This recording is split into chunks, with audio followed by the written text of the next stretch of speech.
안녕하십니까. 한의학입문TV 강의를 맡은 한의사 이한영입니다. 반갑습니다. 자, 오늘은 13편 7번째 주문 한번 알아보겠습니다.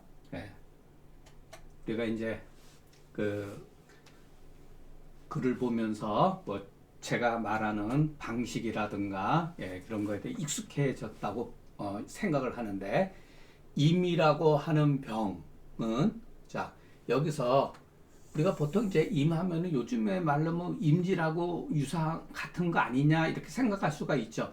물론 틀린 말은 아닌데, 그렇다고 또 같은 거라고 볼 수는 없어요. 현대의 임질은 성병에 해당된다면 이것이 반드시 성병이라고 할 수는 없죠. 그러기 때문에 우리는, 자, 이것이 현대적으로 어떻게 생각되어지던지 간에 예전 사람들이 규정해 놓은 증상이 무엇이냐. 임이라고 하는 병은 뭐냐면은 이와 같은 증상을 임병이라고 하는 거예요. 그러니까 임병이 중요한 게 아니라 소변을 보는데 뭔가 이렇게 그 소변에 그냥 무슨 뭐 좁쌀각 같은 것이 이렇게 나오니까 얼마나 소변 보는데 깔깔하겠어요.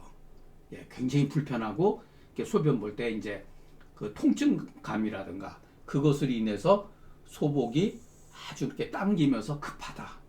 소변 볼 때 특히 그러겠죠. 이렇게 당기면서 급하다. 그러니까 나름대로 예전 사람들이 표현하는 데 있어서 상당히 고심을 한 거죠. 그 통증이 배꼽까지 미친다. 그러니까 우리가 예전 사람들은 이와 같은 증상을 임이라고 하는 병, 임병이라고 이제 규정을 지은 거죠. 그러니까 이 임병이 현대에 말하는 성병인지 아닌지는 뭐 성병이라고 할 수도 있겠죠. 그러나 성병까지는 아니어도 얼마든지 이와 같은 증상이 생길 수가 있으니까 그렇게까지 그렇게 규정할 필요는 없지 않겠는가, 이런 생각이 듭니다. 자, 소변의 속상자는 소변 볼 때 열을 끼웠다. 이게 중요한 거죠. 그래가지고 고림같이 소변이 그냥 끈적끈적해가지고 그 보기가 아주 힘든 거죠. 막지가 않은 거죠. 소변이 막지가 않은 정도가 아니라 탁이 아니라 아주 고라고 이렇게 표시했잖아요. 그렇기 때문에 소변이 불리하기 때문에 소복이 현급하고 그 통증이 배꼽까지 땡길 때 절영탕으로 치료한다. 이게 오룡산하고 절영탕하고 차이점이죠. 소변 분리라고 하는 증상은 같지만 협렬 끼고 이와 같이 소변 보기가 어려운 정도가 아니라 고름과 같은 것이 끈적끈적하게 보기가 난해한 경우, 이와 같은 증상이 있으면은 오룡산 가지고는, 자, 그럼 이와 같을 때 오룡산을 쓸 수가 있냐? 쓸 수 있습니다. 그런데 효과가 없다는 얘기죠. 단순히 오룡산은 이수지제인 반면에 절영탕은 이수지제는 아니죠. 이게 왜냐하면 열이 있기 때문에, 열을 치료하면서 쓰는 약이기 때문에 완전히 다르죠. 그래서 이와 같은 특징적인 얘기, 절영탕을 하는 얘기는 뭐냐면 소변의 협렬이라고 하는 것도 이것이 중요한 게 아니죠. 이거에 대한 해석이죠. 고림 삽체, 소변 분리에 대한 이와 같은 증상에 대한 해석이죠. 일종의 협렬이라고 하는. 그러니까 소변이 협렬했다고 하는 것은 이와 같은 고림 삽체와 소변 분리, 소복 현급과 통인 재중을 뭐냐면은, 이 사람은 소변에 있어서 열성을 띠고 있구나라고 이렇게 판단해서 우리가 짐작하는 거죠. 자, 이 글을 보면은, 제가 제목에서 썼지만 전도된 글이다. 부양맥이 삭하면, 제가 뭐 이렇게 부양맥 오면은 저도 조금 너무 이렇게 뭐랄까 약간 거부 반응이 심한데, 자, 부양맥이 삭하면 위중에 열이 있어서 소곡, 음식물을 잘 소화시키고 음식을 땡기고 대변이 반드시 굳고 소변은 반대로 삭하다. 그러니까 예전 사람들은 이것은 제가 그 중경서 강의할 때도 말씀드렸지만 대변이 굳으면 소변은 삭한 경우가 많대요. 예. 그러니까 이거를 예전 사람들은 이런 관점을 그러니까 열 때문에 열이 있으면 소변이 삭한 건 맞거든요. 예. 그런데 한편으로는 소변이 삭하기 때문에 뭐 진음이 부족하다 이렇게 표현하기도 하는데 그것은 조금 문제가 있는 것 같아요. 소변이라고 하는 것은 일종의 배설 물질이기 때문에 그것이 진액이라고 볼 수는 없죠. 다만 이제 우리가 지나친 어떤 탈수증으로 인해 가지고서 소변이 굳는 경우도 있으니까. 그러니까 이것을 소변이 삭하다 해가지고 생리적인 어떠한 그 진액이 고갈됐다고 이렇게 해석을 하면 안 되죠. 이것은 열에 의해 가지고서 소변이 삭하기도 하니까. 그러니까 이런 것도 다 이게 이거는 전부 다 일종의 잘못 쓴 글이에요. 이런 것들은. 여기서도 조문에서 보면 부양맥이 삭하며 이거는 뭐 제가 썼지만 이런 표현은 이렇게 제가 막 제가 예를 들어서 현토를 이렇게 토를 다룰 때 아무 근거 없이 다루는 게 아니에요. 전부 다. 조문이 그렇게 돼 있기 때문에 다는 거예요. 부양맥이 삭하면 위중에 열이 있어서 이와 같은 말이 과연 맞느냐? 틀린 거죠. 이게 글이 거꾸로 뒤집어진 거예요. 소위 말해서 소곡 인식하고 대변 견하고 소변이 즉한 것을 통해 가지고서 위중에 열이 있다는 것을 파악할 수가 있는 것이고 이와 같은 상태에서 보니까 부양맥이 삭하더라 이렇게 한 거죠. 어떻게 부양맥 삭한 걸 가지고 이렇게 다 추론해서 나올 수가 있습니까? 그러니까 제가 누차 말씀드렸지만 우리가 글을 공부할 때 먼저 해석에 있어서 그 올바르게 봐야지만이 조문을 이해를 할 수가 있어요. 그러니까 글자 그대로 문의에 보는 게 아니라 내가 알고 있는 기본적인 상식으로서 글자의 의미를 해석을 해야 되는 거예요. 그래서 맹자의 유명한 얘기가 있죠. 그 맹자가 시를 공부하는 데 있어서 불이사해지요. 문자로서 뜻을 잘못 판단하면 안 된다. 해하면 안 된다 소리죠. 불이사해지요. 이의역지. 글을 읽는 사람의 생각을 가지고서 합리적인 생각을 가지고서 글 쓴 사람의 의도를 이해를 해야 되는 거예요. 이걸 그대로 고지고대로 하면은 한의하기 어려운 거죠. 아니 부양맥이 삭한 걸 가지고 위중에 열이 있다라고 판단하는 것도 문제고 위중에 열이 있어서 소곡 인식하고 대변 필경하고 소변인 즉 삭한다. 이거는 완전히 뒤집어진 거죠. 그러니까 추론적인 거에서 증거를 찾아내는 건데 그런 식으로 하면 안 되고 증거를 통해서 추론을 해야 되는 거예요. 자, 그렇기 때문에 제가 여기다 이런 말을 쓴 거예요. 그래서 우리가 해석도 마찬가지예요. 현토도 마찬가지지만 이 조문에 대한 해석은 어떻게 할 거냐?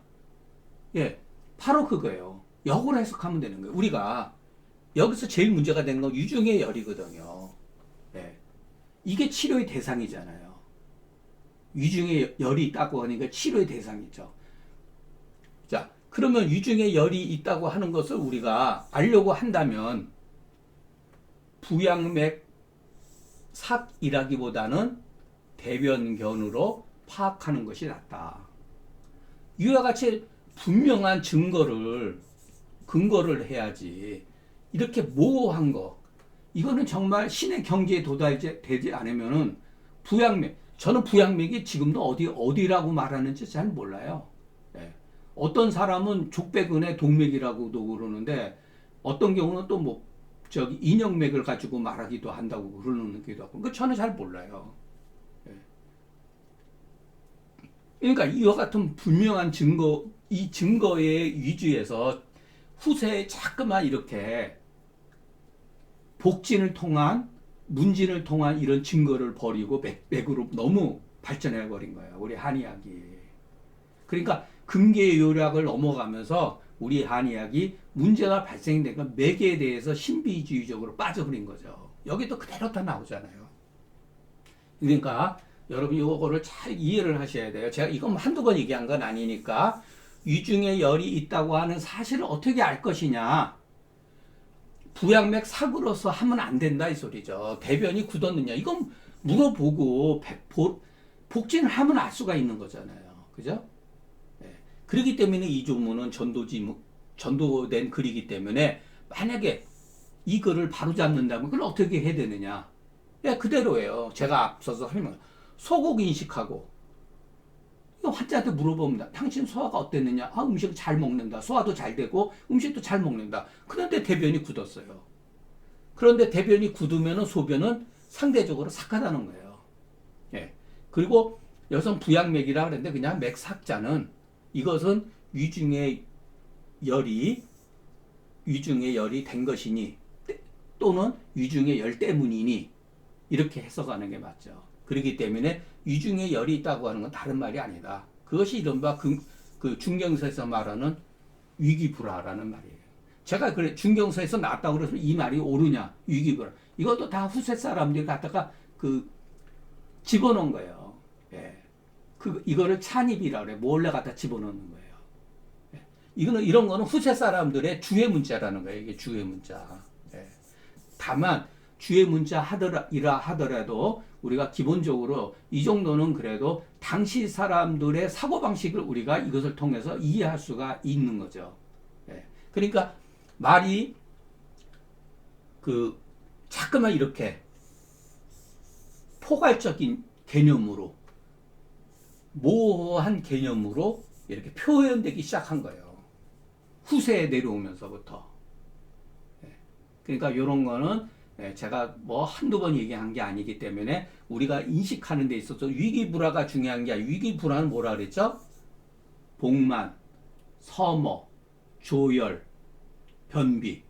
그게 바로 한마디로 말해서 위기불화라는 얘기예요. 위중불화는 뭐죠? 판화사심탕류잖아요. 위기불화는 조위승계탕, 소승계탕에 해당된다면. 그렇기 때문에 그런 말도 문제가 있는 거예요. 아니 위중불화는 또 그러면은 이거는 위기불화하고는 또 완전히 달라요. 예.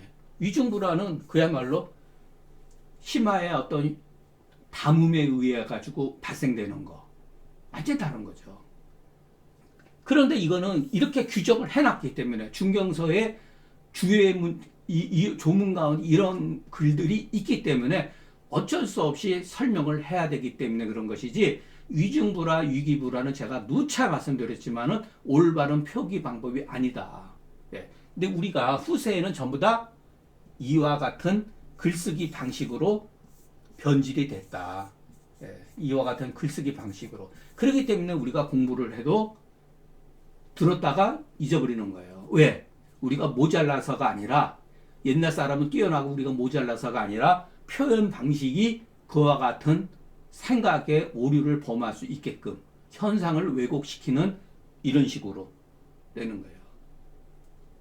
그러니까 우리는 제가 여러분들한테 처방 강의를 할 능력이 안 돼요. 저는 소위 말해서 우리는 문자라고 하는 거, 표현 방식, 이 표현. 다만 이 문자가 왜 변화가 됐는가?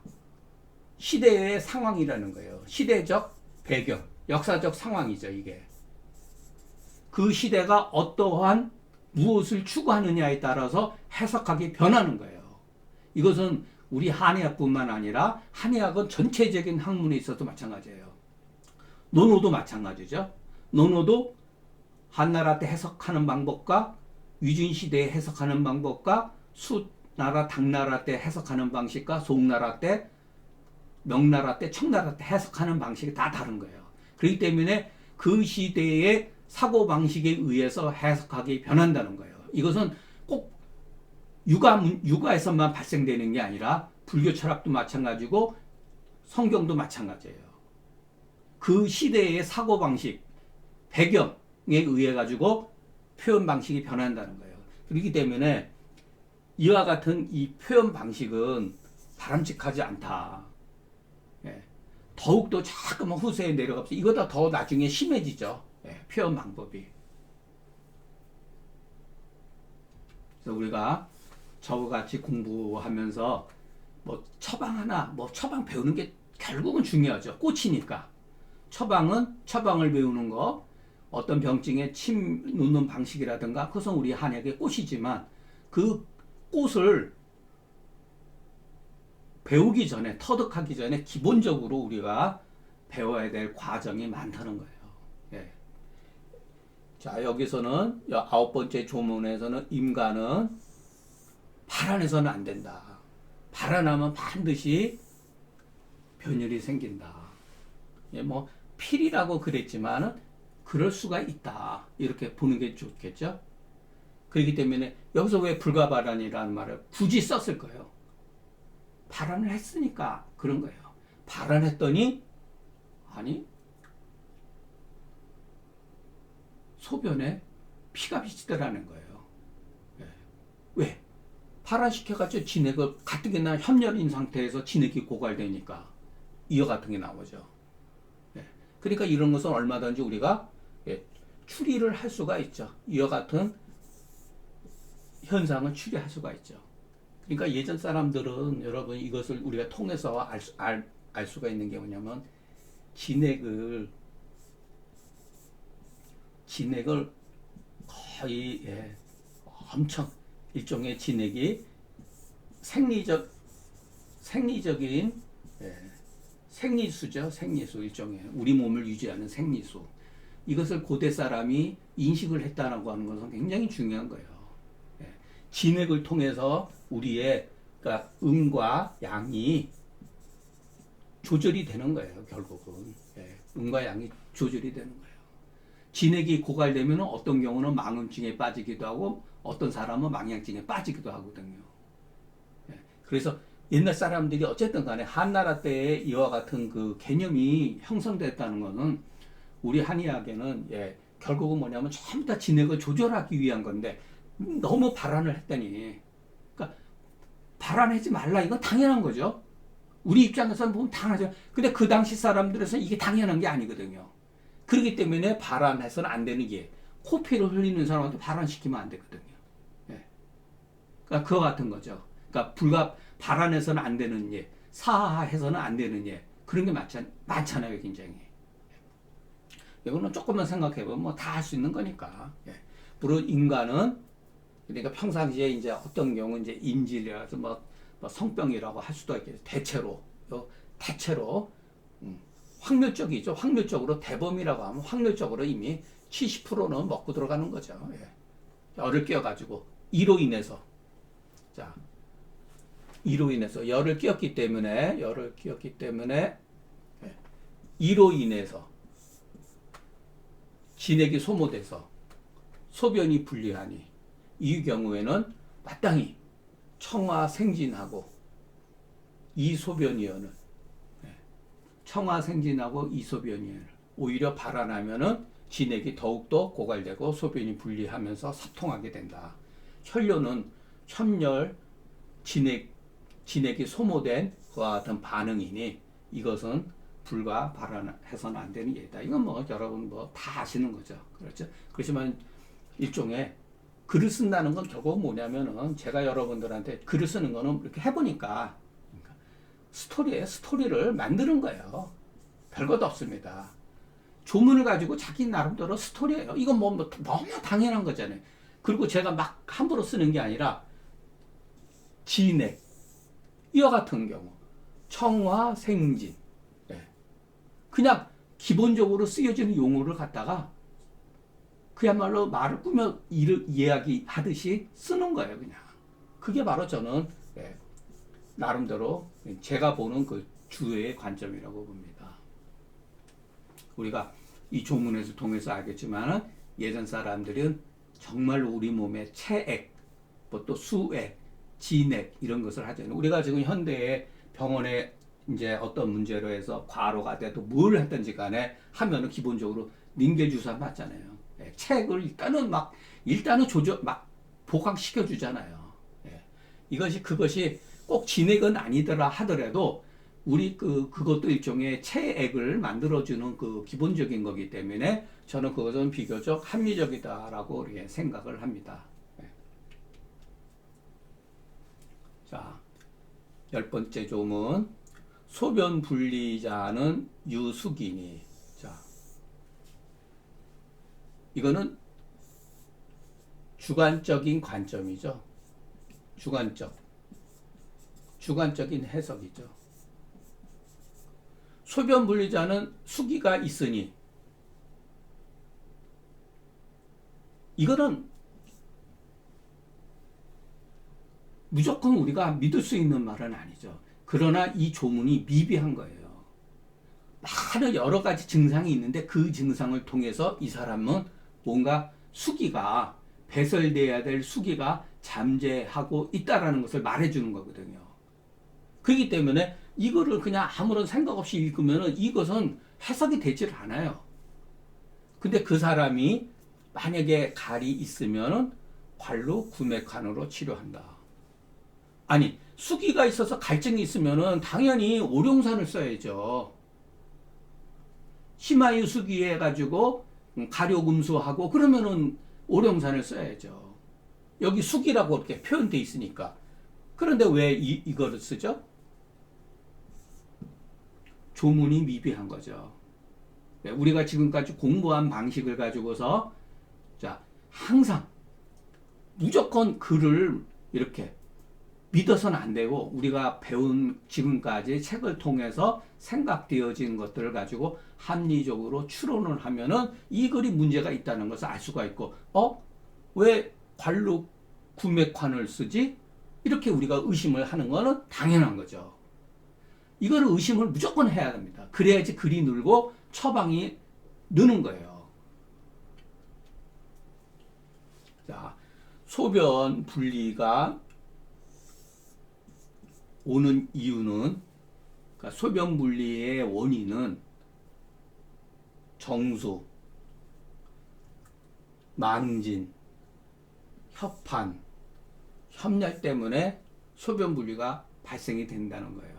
우리가 지금까지 공부한 것을 압축시켜서 얘기하자면 정수증, 진액 고갈 또는 협판, 협렬, 협판도 많아요. 협판일 경우는 부자재를 쓰고 협렬일 때는 대왕을 쓰는 거죠. 이럴 때는. 그런데 조문에서는 무단히, 우리가 요즘 말했죠. 아무런 단서도 없이 무단히 숙이라고 운운한 것은 막연한 말이다. 이렇게 해서 글을 쓰는 거예요. 제가 무슨 뭐 없는 데서 말을 쓰는 게 아니라 의심을 하면서 이거 왜 문제가 되느냐? 이건 막연한 말이네. 무엇을 가르치는지 알 수가 없는 거죠.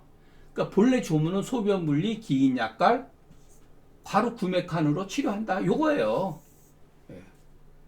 불과 이와 같기 때문에 이에 수기 이 세자를 몰래 갖다가 조문에다가 집어넣었으나 의혹은 더욱더 심해진다. 자, 그렇기 때문에 우리가 저 같은 경우는 이 사람은 왜 이 경우 오룡산이나 절영탕을 쓰지 않고 하필 이거를 관루구맥환을 썼는가, 이렇게 우리가 의심할 수 있죠. 본방을 가지고 치료하는 데는 반드시 이유가 있으나 그 증거가 부족해서 억측할 수가 없지만, 저라면은 굳이 관루구맥환 같은 경우 잘 안 씁니다. 예를 들어서 그러니까 팔미주황탕으로 써야죠. 신교안으로. 여기에 보면은 관루구맥환도 자음지제도 들어가 있고 산약도 들어가 있고 부자도 들어가 있어요. 관루근도 들어가 있지. 그럼 팔미주황탕으로 쓸 수가 있죠. 얼마든지. 팔미주황탕을 쓴다 하더라도 무슨 문제가 있겠는가.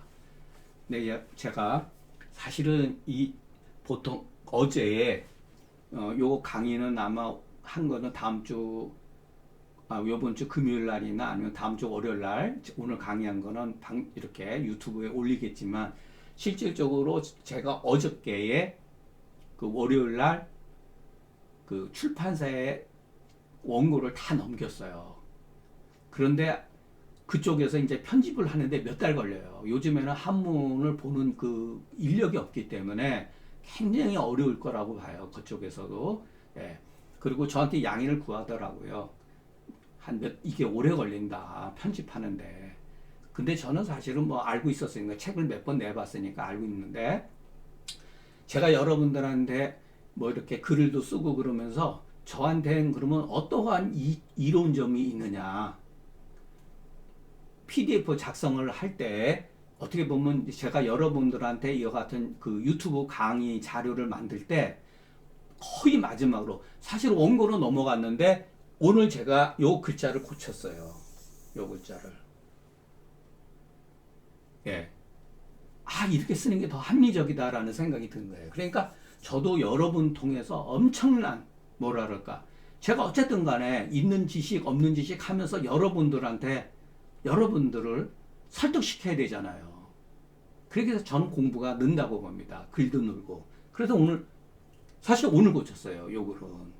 미가 억치기나 팔미장. 원래는 이렇게 안 써 있었어요. 예.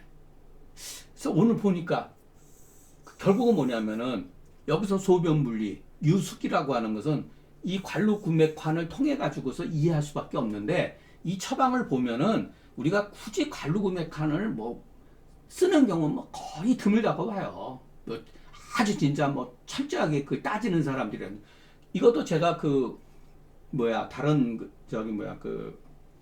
뭐랄까 구글에서 검색해 봤는데 다 뚱딴지 같은 얘기들이에요. 결국은 뭐냐면은 그 내용이나 팔미지왕탕 쓰는 얘기나 별 차이가 없다는 거예요. 이게 친숙하잖아요. 그래도 팔미지왕탕, 예, 신기환 뭐 이런 거, 예. 이거 다 고방에서 나온 거죠. 팔미지왕탕도. 예. 그러니까 우리가 손에 익은 약을 가지고 먼저 접근하는 게 좋다 이런 생각을 가져봅니다. 예, 오늘 강의는 여기서 마치겠습니다. 경청해 주셔서 감사합니다.